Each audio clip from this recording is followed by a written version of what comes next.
శ్రీరామ శ్రీరామ శ్రీరామ సీతారామ కళ్యాణంలో ఎదురుకోలు ఉత్సవం జరుగుతుందండి. దాని గురించి మీకు తెలుసా? దివ్య స్వాగత సంభ్రమం అంటే ఇది స్వాగతం పలికే అద్భుతమైన ఉత్సవం అండి. మంగళ వాయిద్యాలు, మృదంగ నాదం, పూల వర్షంలో విరిసిన ఆనందం, దూరం నుంచి వచ్చే వరుడును చూసి హృదయం ముందే పరిగెత్తే క్షణం, అదే ఎదురుకోలు ఉత్సవం అండి. ఎదురుకోలు అంటే ఏంటి అసలు? ఒక్క మాటలో చెప్పండి అంటే, ఎదురుగా వెళ్ళి ఆహ్వానించడాన్ని ఎదురుకోలు అంటారండి. సీతారామ కళ్యాణంలో వధూపక్షం వరుడైన శ్రీరాముడు గౌరవంగా స్వాగతం చేస్తుందండి. ఈ ఉత్సవం ఎలా జరుగుతుంది? వరుడు ఆగమనం, వరుడు శోభాయాత్రగా వస్తాడు.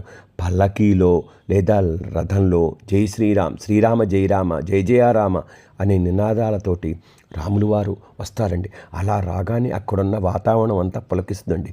స్వాగత హారతులు పడతారండి. వధూపక్షం వారు అంటే సీతమ్మ పక్షం వారు హారతులతోటి, దీపాలతోటి, పూలతోటి వరుణ్ణి ఆహ్వానిస్తారు.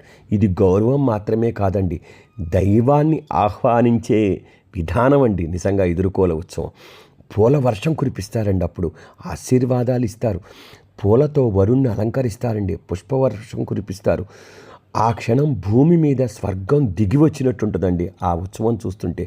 వధువు తండ్రి వచ్చి అంటే జనక మహారాజు వచ్చి ఆహ్వానిస్తాడు. ఎట్లా ఆహ్వానిస్తా అంటే, మా ఇంటికి వచ్చి మా కుమార్తెను వరించండి అని సాదరంగా శ్రీరామచంద్రుల వారిని ఆహ్వానిస్తారు.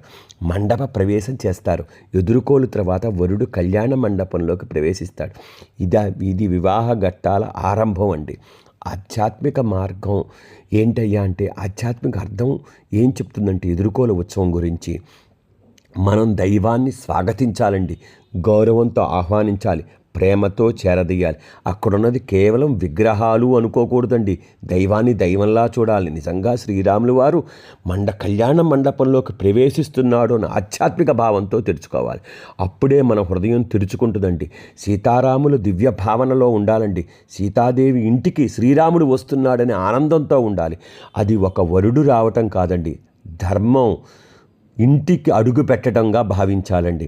ఎదురుకోలు ఉత్సవం గురించి ఒక్క మాట చెప్పండి అయ్యా చివరిగా అంటే కనుక, స్వాగతంలో ప్రేమను, ఆహ్వానంలో భక్తిని కలిపిన దివ్యక్షణం అండి. దైవాన్ని ఎదురుగా ఆహ్వానించిన హృదయం ఎప్పుడూ ఖాళీగా ఉండదండి. ఇది బాగా గుర్తుపెట్టుకోండి.